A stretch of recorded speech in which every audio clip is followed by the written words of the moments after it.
The music in the roadside diner didn't stop. It just seemed irrelevant compared to the scream. "You're coming with us, bitch," Dante snarled, his fingers digging into Cassie's arm hard enough to bruise. He yanked her toward the door, ignoring her tears, ignoring the other customers looking down at their plates in fear. "Your daddy didn't pay, so now you're the payment." Cassie dug her heels into the linoleum, sobbing. "No, please, someone help." Dante laughed, his voice carrying across the silent diner. "Look around, sweetheart. Nobody here has the guts to." A shadow fell over him. Massive, heavy, smelling of old leather and impending violence. Dante turned his head, just in time to see a fist the size of a sledgehammer occupying his entire field of vision. There was no speech, no warning, just a sickening crack that sounded like a dry branch snapping in a storm. Dante's feet literally left the floor. He flew backward, crashing through a table, and landed in a heap of broken wood and ketchup, out cold before he hit the ground. The giant lowered his fist, picked up his napkin, and wiped a speck of blood from his knuckles. "Check, please," Anvil rumbled. 6 hours earlier, the sun hung low over the Arizona desert, painting the highway in shades of amber and rust. Route 66 stretched endlessly in both directions, a ribbon of cracked asphalt connecting nowhere to nowhere. The Desert Rose Diner sat at the edge of this vastness like a forgotten promise, a squat building with peeling paint and a neon sign that flickered even in daylight. Cassie Harper wiped down the counter for the third time that hour, her hands moving on autopilot. At 23, she'd already developed the 1,000-yard stare of someone who'd seen too much and expected worse. Her blonde hair was pulled back in a ponytail that had seen better days, and her uniform, a faded pink dress with desert rose embroidered over the pocket, carried the stains of a double shift. The dinner rush, such as it was, had ended. Only a handful of customers remained.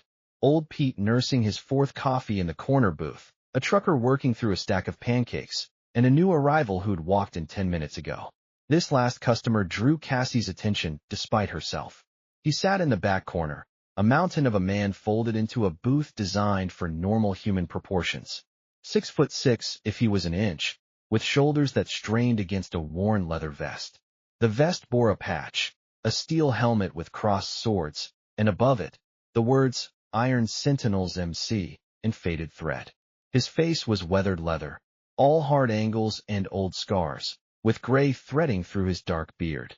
Hands like sledgehammers rested on either side of his plate, covered in old tattoos and older scars. He ate his steak with methodical precision, cutting each piece to exact size, chewing deliberately. Everything about him suggested controlled violence, like a landmine waiting patiently to be stepped on. His motorcycle sat outside, a black Harley-Davidson that looked like it had crossed the country a dozen times and would do it a dozen more. Chrome gleamed in the dying light. Cassie poured herself a coffee, grateful for the quiet moment. Her phone buzzed. She pulled it out, read the message, and felt her blood turn to ice. "Unknown number.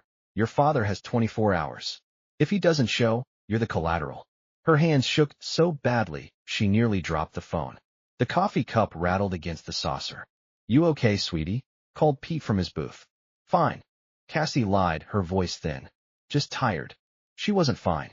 She hadn't been fine since her father disappeared 3 weeks ago, leaving behind nothing but empty bottles and a mountain of debt to people who didn't accept excuses. The door chimed.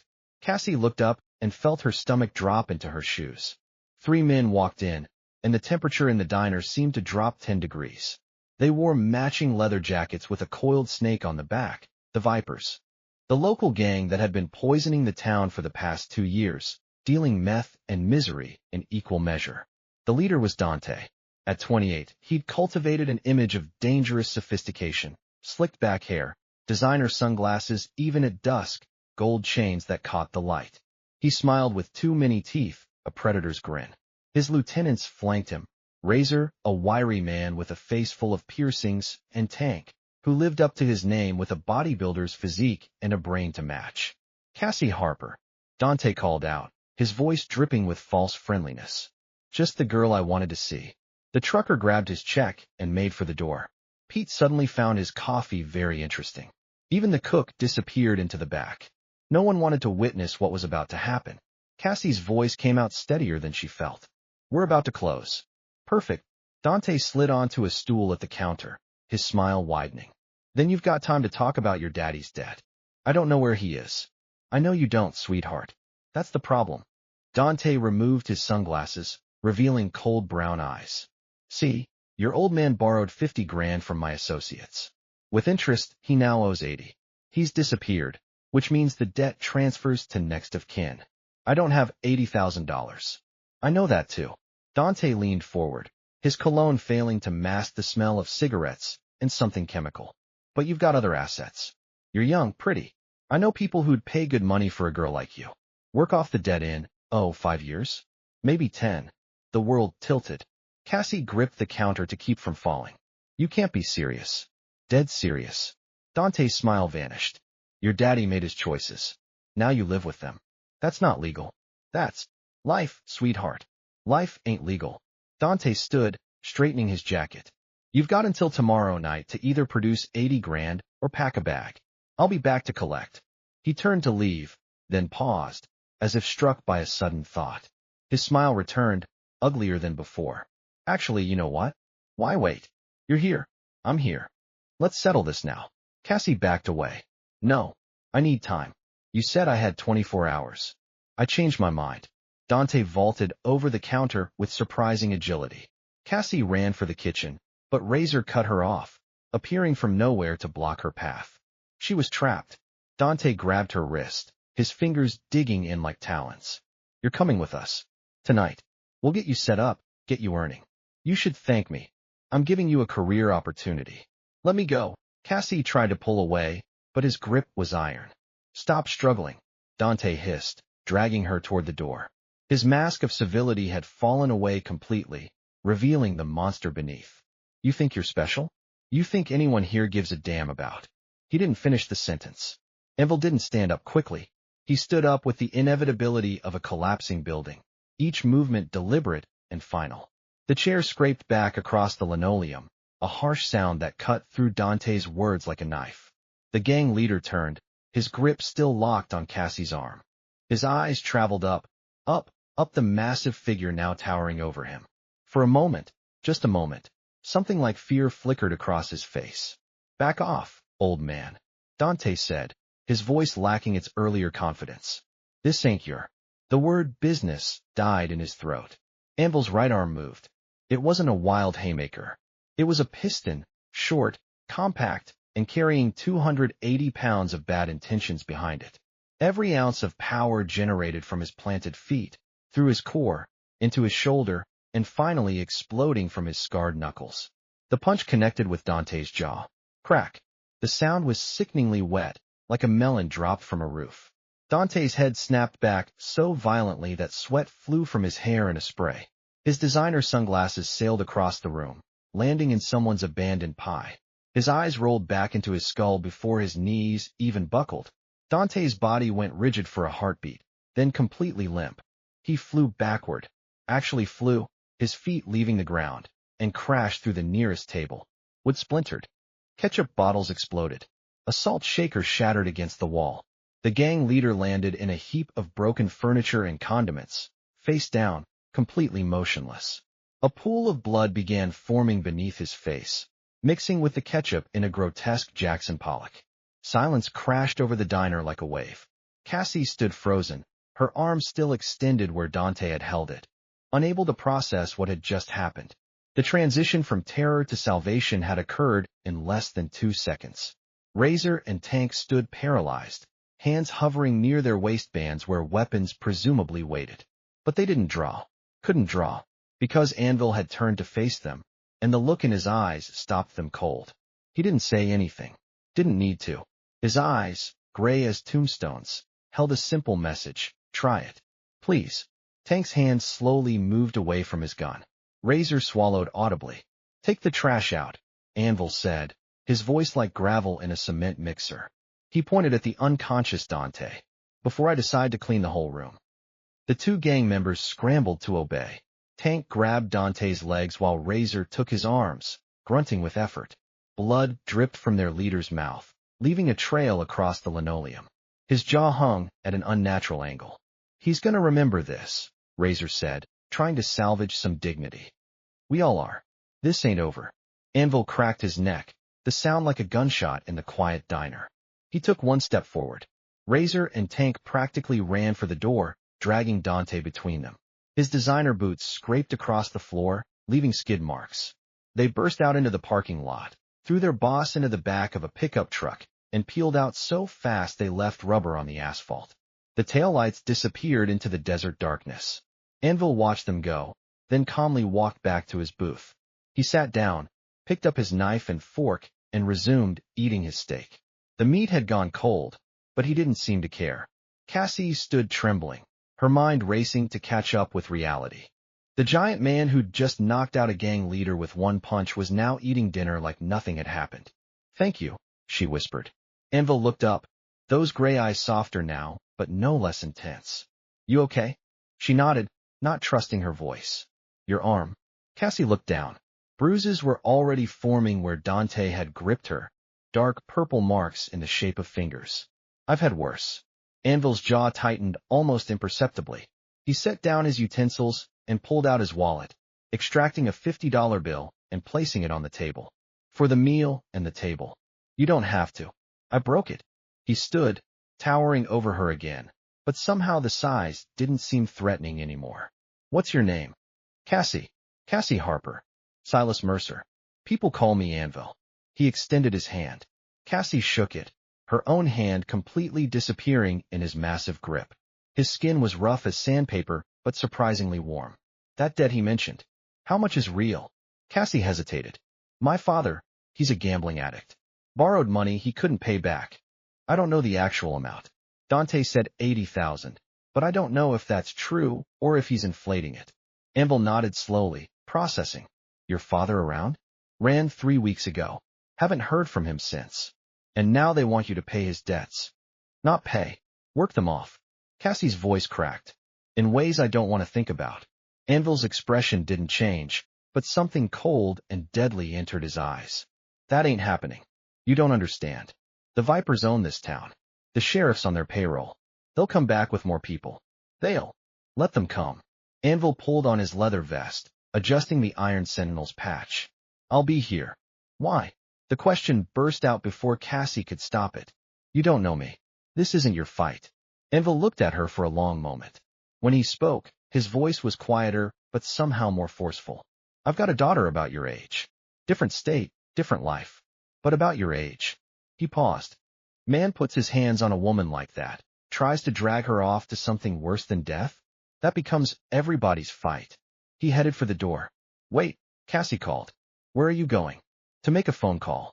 Anvil pushed open the door, the little bell chiming cheerfully. Lock up behind me. Don't go home tonight. Stay here where there's light and witnesses. But this ain't over, Anvil said, echoing Razor's words.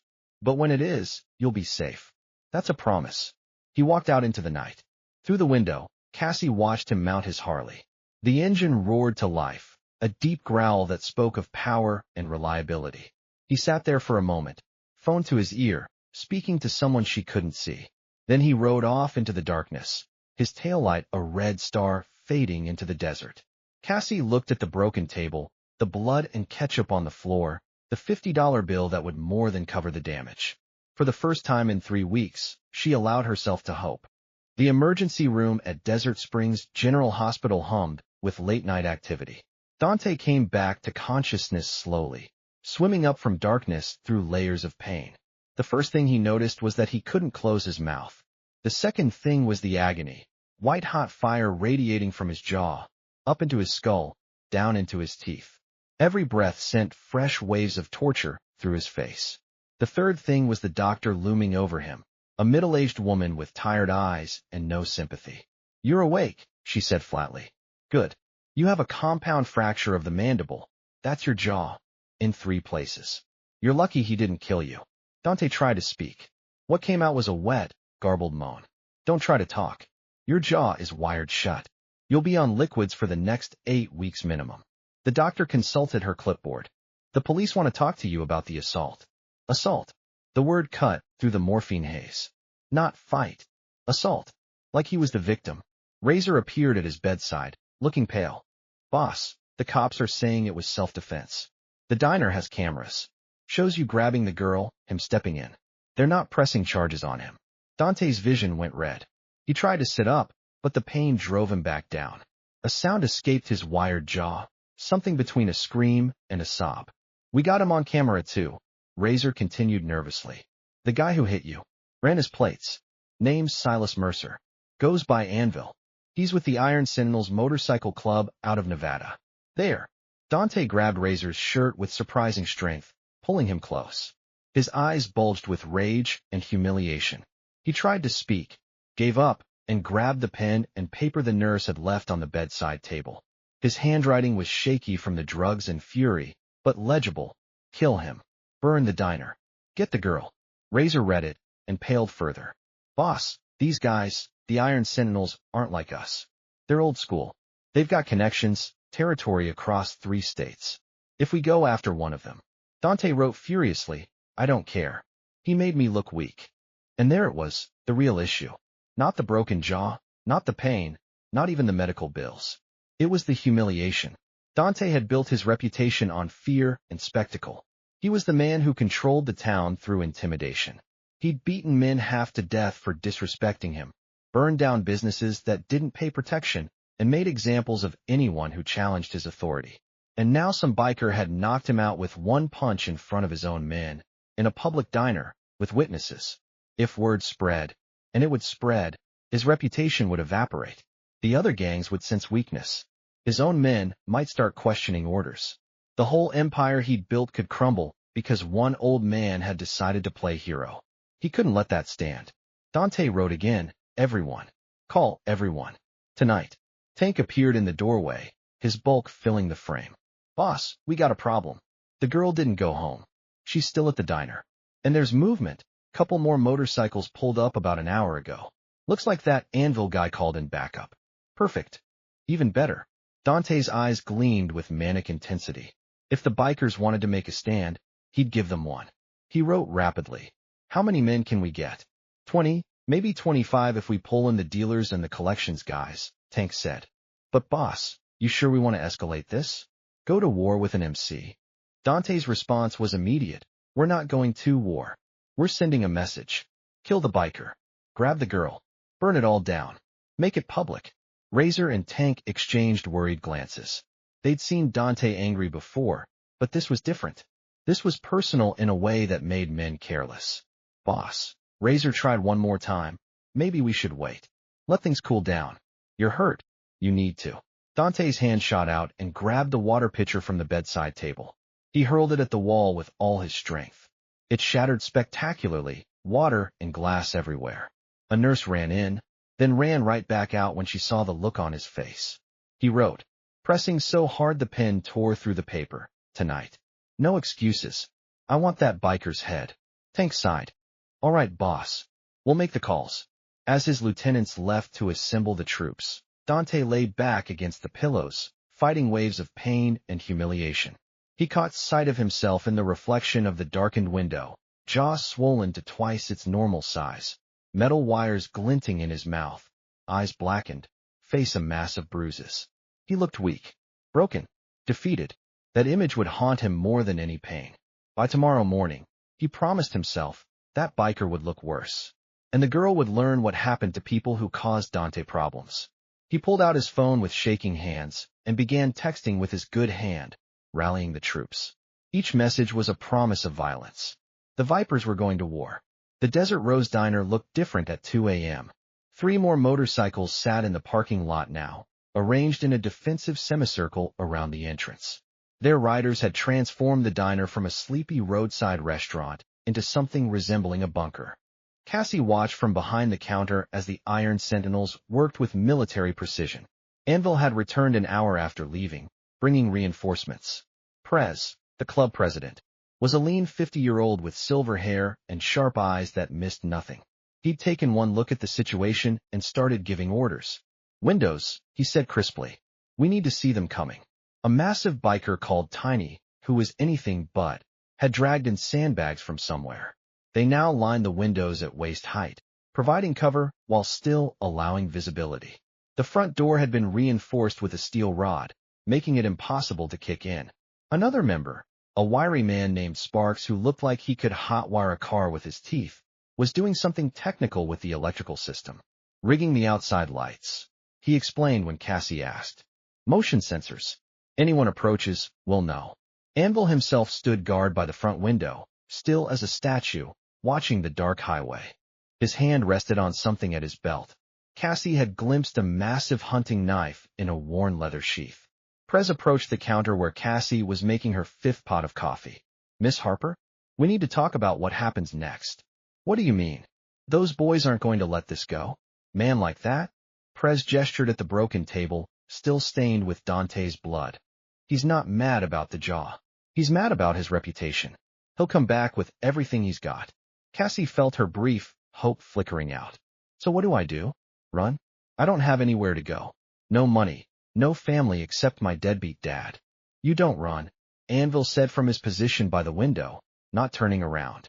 Running just means they chase you somewhere we can't protect you. We stay here, Prez continued. Make our stand. Show them what happens when you mess with people under our protection. Why are you doing this? Cassie asked. I'm nobody. You don't owe me anything. Prez smiled, but it was a hard smile. You ever hear about motorcycle clubs? Real ones, not the gangs pretending to be clubs. Cassie shook her head. We live by a code. Protect the vulnerable. Stand against bullies. Make sure the strong don't prey on the weak. He poured himself coffee. That punk and his drug dealers? They're exactly what we stand against. They're a cancer on this community. You just gave us the excuse we needed to cut it out. But there's only 4 of you. 5, corrected a new voice. Cassie turned to see another biker emerging from the kitchen. This one older, maybe 60, with a gray beard and kind eyes. Names document. I was sleeping in the back booth. Missed all the excitement. Doc used to be a combat medic, Prez explained. Now he's our patch-up guy. If things get messy, he'll keep us running. How messy? Cassie's voice came out smaller than she intended. The bikers exchanged glances. Anvil turned from the window. Miss Harper, he said gently. I'm not going to lie to you. They're probably coming with guns. They'll probably try to burn this place down. And they'll definitely try to take you. But they won't succeed, Prez added firmly. Because we've been doing this for 30 years. We know how punks like the Vipers think. They're all flash and intimidation, no real training. When it comes to actual fighting, they fold. Cassie poured coffee with shaking hands. And if they don't? Anvil walked over to the counter. Up close, she could see the scars on his knuckles more clearly. Layers upon layers of old wounds. Then I'll hit them harder. Despite everything, Cassie almost laughed. The absolute certainty in his voice made it seem simple. Here's what's going to happen, Prez said, spreading out a map of the area on the counter. They'll probably try a drive-by first, test our defenses. When that doesn't work, they'll try something bigger. We need you to stay low, stay quiet, and trust us. I can fight, Cassie said. I'm not helpless. Didn't say you were. Prez studied her. You know how to shoot? My dad took me to the range a few times. Before he got bad. Tiny, Prez called. The huge biker lumbered over. Show Miss Harper the shotgun. Keep it behind the counter. Safety on unless things get western. Tiny produced a pump-action shotgun from somewhere, cleared it to show it was empty, then demonstrated the loading and firing process. Point, pump, boom, he said in a voice like a rock slide. Can't miss with this at close range. Recoil's a bitch, though. Hold it tight to your shoulder. Cassie took the weapon gingerly. It was heavier than she expected. You won't need it, Anvil assured her. But better to have it. The radio on Prez's belt crackled. Movement on Route 66. Multiple vehicles. Looks like our friends are coming early. Everyone tensed. Tiny moved to a window. Sparks killed the interior lights, plunging the diner into darkness lit only by the moon. Doc took up a position near the kitchen with a rifle. Prez drew a pistol from a shoulder holster. Anvil cracked his knuckles. Through the window, Cassie could see headlights approaching in the distance. Not just 1 or 2, at least 5 vehicles, moving fast. Cassie, Anvil said quietly, get behind the counter. Stay down. Whatever happens, don't stand up until we tell you it's clear. She obeyed, crouching behind the reinforced counter with the shotgun across her lap. Her heart hammered so hard she thought it might break her ribs. The vehicles got closer. Closer. Then gunfire erupted, shattering the night. The first window exploded inward in a shower of glass and bullets. Cassie screamed and covered her head as rounds punched through walls, shredded menus, and sent the coffee maker exploding in a spray of hot water and grounds. The sound was deafening, a continuous roar of automatic weapons fire that seemed to come from everywhere at once. "Stay down." Anvil's voice cut through the chaos. The bikers weren't returning fire. They stayed low behind the sandbags, letting the vehicles empty their magazines into the diner. Smart. No point wasting ammunition when the enemy couldn't hit anything in the dark. The drive-by lasted maybe 15 seconds, but felt like an hour. Then, as quickly as it started, it stopped. The vehicles peeled away, engines roaring, leaving only the smell of gunpowder and the patter of falling glass. "Everyone okay?" Prez called out. A chorus of affirmatives came back. Cassie's ears were ringing so badly she could barely hear them. Anvil appeared beside the counter, seemingly materializing from nowhere. "You hit." Cassie checked herself, surprised to find she wasn't. No, I'm okay." "Good." He helped her to her feet. The diner was a disaster. Bullet holes everywhere, windows shattered, walls perforated like Swiss cheese. But the sandbags had done their job. None of the bikers were wounded. "First probe," Prez said, surveying the damage. "They wanted to see if we'd run or if we'd shoot back. Now they know we're dug in." "So what's next?" Tiny asked, shaking glass from his beard. "They'll regroup, bring more firepower." Prez checked his watch. "We've got maybe an hour before they try something bigger." "We should call the cops," Cassie said. Sparks snorted. "Cops in this town are on Viper payroll, remember? They'll take their sweet time responding, if they come at all." "Then what do?" "We wait," Anvil said. He was checking his weapons now, the hunting knife, and Cassie noticed for the first time a massive revolver that looked like it could stop a truck. "Let them make the next move." But Prez had other ideas. "No, we're not waiting around to get surrounded." He turned to his men. "We go on offense. Hit them before they hit us." "Prez," Doc warned, "we don't have enough people for an assault." "We don't need people. We need intel." Prez pointed to Sparks. "You saw those vehicles. Did you ID any of them?" 2 pickup trucks, 3 sedans.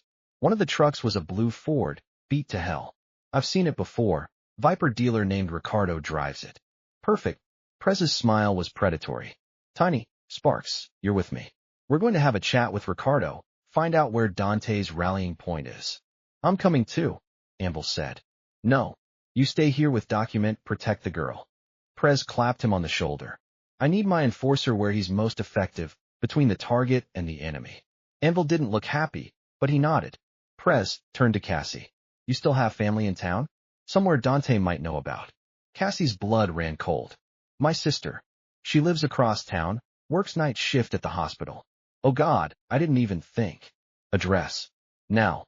Cassie rattled it off. Prez was already on his radio, calling someone. "Snake?" "Yeah, it's Prez. Need you to run protection detail. Hospital worker, might be a Viper target." He relayed the address. "Pick her up, take her somewhere safe." "No, don't tell me where. Just keep her off the grid until this is done." He clicked off and looked at Cassie. "My VP is on it. Your sister will be safe." "Thank you," Cassie whispered. "Don't thank me yet. This night's just getting started." Prez headed for the door, Tiny and Sparks following. "We'll be back in 2 hours or less. If we're not back in 3, assume we're compromised and get out." "Where would we go?" Anvil asked. "My place. Safe house outside Reno. Address is in the glove box of my bike." Prez paused at the door. "But it won't come to that. These Vipers are sloppy. We'll crack them easy."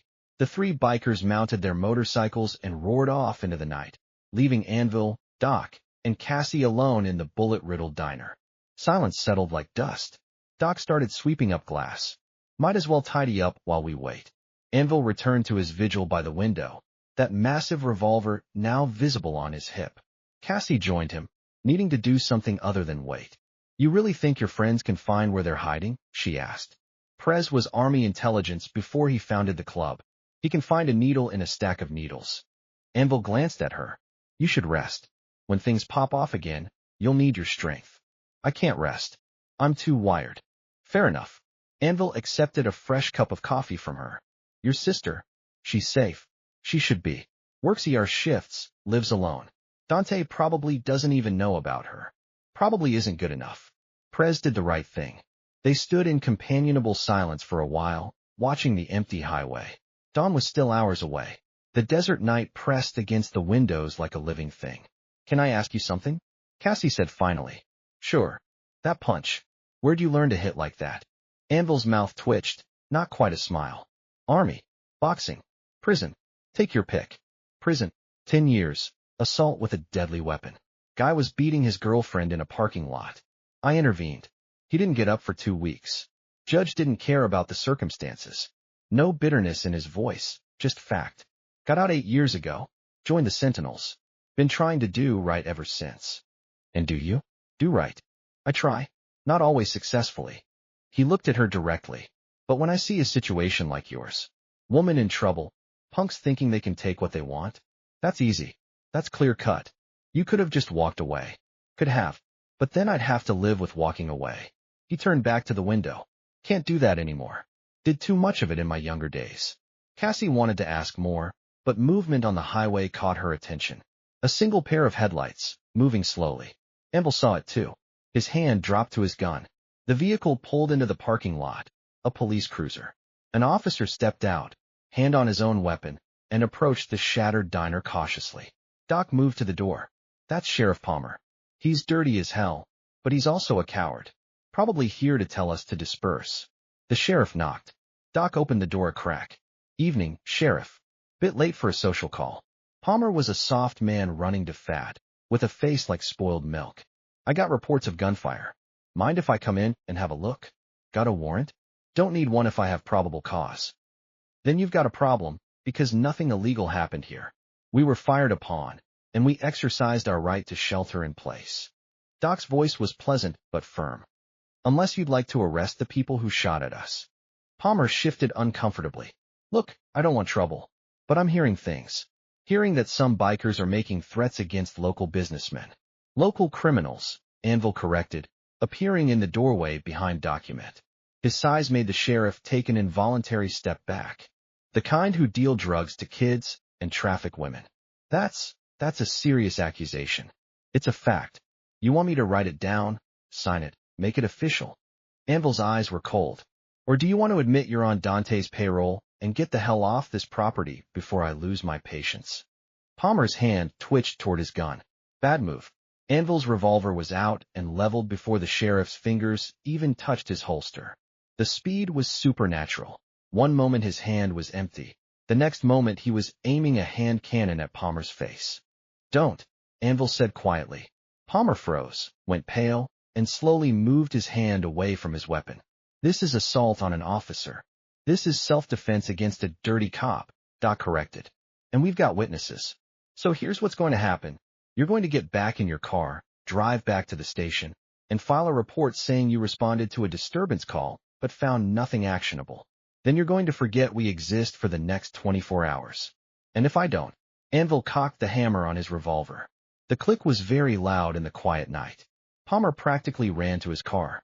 He peeled out of the parking lot without another word, taillights disappearing faster than dignity. Doc closed the door and locked it. "Well, that bridge is burned." "Good," Anvil said, holstering his weapon. Sick of pretending he's anything other than what he is. 2 more hours until Prez returned. Cassie had a feeling they were going to be the longest 2 hours of her life. Prez found Ricardo behind a rundown strip mall on the south side of town, counting money from his night's dealings. The dealer didn't even see them coming until Tiny's massive hand clamped around his throat. "Evening," Prez said pleasantly, as Sparks zip-tied Ricardo's hands behind his back. "We need to have a conversation about your boss." They dragged him behind the building, away from witnesses. Ricardo was young, maybe 25, with the hollow-eyed look of someone who sampled his own product too liberally. Terror sobered him up quickly. "I don't know nothing," he gasped as Tiny propped him against a dumpster. "You haven't heard the questions yet." Prez crouched down to eye level. "Where's Dante gathering his forces?" "I don't. I can't." Tiny applied pressure to a nerve cluster in Ricardo's shoulder. The dealer screamed. "Wrong answer," Prez said calmly. "Let me explain how this works. You tell us what we want to know, we let you go. You refuse, my large friend here starts breaking things. He's very good at it. Dante will kill me." "Dante's in a hospital with his jaw wired shut," Sparks interjected. He's not killing anybody tonight, but we might. Ricardo's resistance crumbled. The old warehouse. By the train tracks. He's got everyone there. Dealers, enforcers, even pulled-in guys from the meth labs. Maybe 25 people. What's the plan? I don't know the details. I just know they're gonna hit the diner hard. Burn it down. Take the girl. Ricardo was crying now. Please, I'm just a dealer. I don't want this kind of heat. What kind of weapons? Guns. Lots of guns. And Marcus, he's ex-military. He brought explosives. Pipe bombs or something. They're gonna blow the place sky high. Prez and Tiny exchanged dark looks. This was escalating fast. When dawn, they're waiting for dawn, hitting right when people are waking up. Maximum visibility. Dante wants everyone to see what happens when you mess with the Vipers. Prez stood. Sparks, call Anvil. Tell him we're moving up the timeline. Doc and him need to get Cassie out now. What about you? Sparks asked. We're going to the warehouse. Prez's smile was all teeth. If they're planning an assault, best we hit them while they're all in one place. There's 3 of us and 25 of them, Tiny pointed out. True, but we have surprise, training, and righteousness on our side. Prez drew his pistol, checked the magazine. Also, I'm really pissed off about them shooting up that diner. Poor Cassie's going to have to rebuild. They left Ricardo zip-tied to the dumpster. He'd work himself free eventually, and mounted their bikes. The warehouse was only 10 minutes away. Time to end this. Anvil's phone buzzed. He read the message and swore. We need to move, he told Doc and Cassie. Now. What's happening? They're planning to firebomb this place at dawn. Prez and the others are hitting their staging area, but we can't risk you being here when things go sideways. Anvil was already grabbing gear, moving with practiced efficiency. Doc, you drive her to the safe house. I'll follow. What about you? Cassie asked. I'm going to the warehouse. Prez needs backup. He told you to protect the girl, Doc said. And I'm protecting her by making sure there are no Vipers left to come after her. Anvil checked his weapons, revolver, knife, and from somewhere he produced brass knuckles. Get her out of here. I'll meet you at the safe house when it's done. Anvil, Cassie started. He turned, and his expression softened slightly. You'll be okay. Doc's the best wheelman in the club. He'll get you somewhere safe, somewhere Dante's people will never find you. Then we'll clean up this mess, and you can come home. Will you be okay? Anvil's smile was grim. I'm always okay. Doc and Cassie gathered what little she had, her purse, a jacket, and headed for Doc's motorcycle. It had a sidecar, modified for exactly this kind of extraction. As they pulled away, Cassie looked back to see Anvil mounting his own bike. He looked like some kind of ancient warrior, all leather and steel, and controlled rage. Then he was gone, roaring off toward the warehouse. Doc drove carefully, taking back roads to avoid checkpoints. Don't worry about him, he said over the engine noise. Anvil survived worse than a gang of 2-bit drug dealers. What was worse? Afghanistan. Saw things there that would break most men. Came back harder than ever. Doc navigated around a pothole. The club gave him purpose. Gave him a family. Now he repays that by being our protector. They drove in silence for a while, the desert stretching endlessly in all directions. Doc, Cassie said quietly. Yeah. What happens after? After tonight? Do I just go back to normal? Normal's done, kid. After this, you'll need to relocate. New town, new job, new identity probably. Dante won't forget this, and the Vipers have a long reach. So I'm running for the rest of my life? No, Doc said firmly. You're starting over. Big difference. The warehouse loomed against the pre-dawn sky like a crouching predator. Prez, Tiny, and Sparks had positioned themselves on the roof of an adjacent building, surveying the situation through binoculars. 23 vehicles in the lot. Lights on inside. Shadows moving, lots of them. They're having a party, Sparks muttered. Prez watched the patterns of movement, counting entries and exits, identifying leadership. There. Second floor window. That's where Dante would set up command if he were here. He's in the hospital, Tiny reminded him. Right. So who's running this show? Prez focused on a group of men clearly coordinating others. That's Razor and Tank. Take them out, the rest will fold. The rumble of a motorcycle made them turn. Anvil pulled up, killed his engine, and climbed up to join them. You're supposed to be protecting Cassie, Prez said without heat. Doc's got her. I'm here for this. Anvil surveyed the warehouse. What's the plan? You're not going to like it. Try me. Prez laid it out. They'd breach from 3 points simultaneously. Prez would take the front, loud, obvious, drawing attention. Tiny and Sparks would hit the back, cutting off escape. Envil would go in through the second-floor windows, straight for the command center. They've got automatic weapons, Prez warned. We don't. This is going to be messy. Good, Envil said simply. They synchronized watches. 5 minutes. Anvil made his way around to the side of the warehouse, where a rusted fire escape clung to the brick. He climbed silently, each step calculated to avoid noise. At the second-floor window, he paused, listening. Inside, Razor was giving a speech. Show this whole county what happens when you disrespect the Vipers. We burn that diner to the ground. We take that girl, and we make an example of those bikers. Dante wants their heads on pikes. Cheers from the assembled gang members. Anvil slipped on his brass knuckles. Looked at his watch. 10 seconds. 5. The front door exploded inward as Prez breached it with a shotgun blast. Shouting. Gunfire. Anvil kicked in the window and dropped into the room. 6 gang members turned in shock. Anvil didn't give them time to draw weapons. He moved like a force of nature. The first man got the brass knuckles across his temple, down and out. The second lunged with a knife. Anvil caught his wrist, twisted, and the satisfying crack of breaking bone was followed by a scream. A spinning elbow to the third man's face sent teeth flying. The remaining 3 went for their guns. Anvil was faster. His revolver boomed 3 times, deafeningly loud in the enclosed space. 3 bodies hit the floor. Razor emerged from the back office, saw the carnage, and raised an AR-15. Anvil dove behind a desk as bullets chewed up the wood. He waited for the magazine to empty. Razor was panicking, wasting ammunition, then popped up and threw his knife. 20 feet. Perfect rotation. The blade buried itself in Razor's shoulder, and the gang lieutenant dropped his weapon with a howl. Anvil crossed the distance in 4 strides, grabbed Razor by his wounded shoulder, and slammed him against the wall hard enough to crack plaster. Where's Dante's other operations? Anvil demanded. Fuck you. Anvil applied pressure to the knife wound. Razor screamed. I asked politely. The meth labs. East Side. 2 of them. Razor was sobbing now. The safe houses on Maple Street. 3 buildings. That's all I know. Good. Anvil ripped the knife free and left Razor crumpled on the floor, alive, but no longer a threat. Below, the sounds of fighting continued. Prez and his team were systematically clearing the building, their military training evident in every move. The Vipers, for all their weapons and numbers, were just thugs. They broke and ran when faced with real opposition. Anvil made his way downstairs, stepping over unconscious and fleeing gang members. He found Prez in the main warehouse floor, covering a group of maybe 10 Vipers who'd surrendered. You get anything? Prez asked. Locations of their other operations. Anvil rattled off the addresses. We can roll them all up tonight. Good work.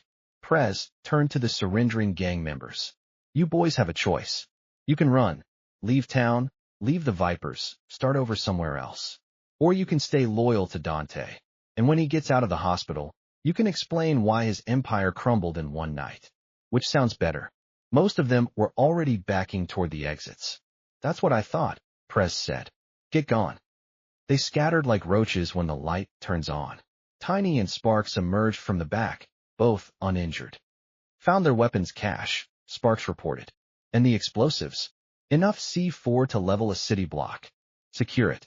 We'll call the ATF once this is done. Prez surveyed the warehouse.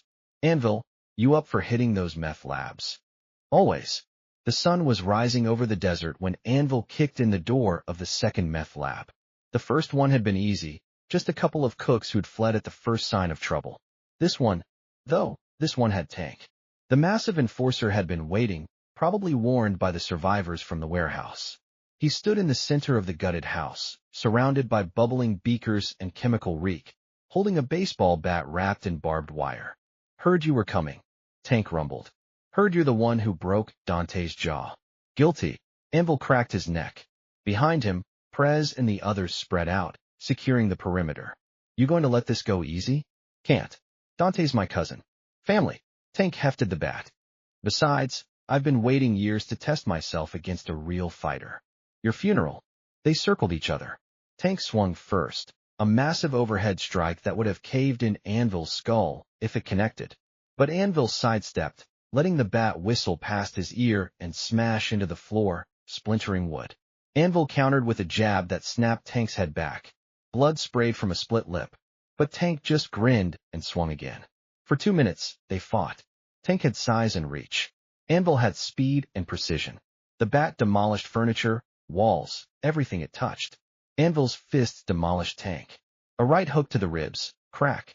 Left uppercut to the jaw, crack. Knee to the solar plexus, whoosh of expelled air. Tank dropped the bat, swaying, and tried to tackle Anvil. Bad decision.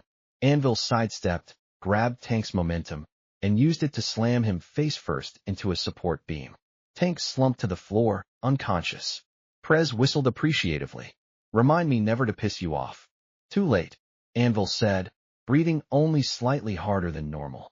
You piss me off weekly. They zip-tied Tank and left him for the police. The real police. The ones Prez had called in from the state level. Sheriff Palmer's jurisdiction was about to get very complicated. 3 days later, Cassie returned to the Desert Rose Diner. The damage had been extensive, but the Iron Sentinels had helped repair it. New windows, patched walls, fresh paint. It looked better than it had in years. Dante was back in the hospital. Anvil had paid him a second visit after the warehouse raid. Nothing fatal, nothing that would attract police attention, but enough to make clear that any future threats against Cassie would end very badly for him. Broken ribs, punctured lung, shattered kneecap. He'd be in traction for months. The Vipers had scattered. Some arrested. Some fled the state. Their territory had been absorbed by other groups, ones that at least pretended to follow rules. The meth labs were shut down. The sheriff was under investigation.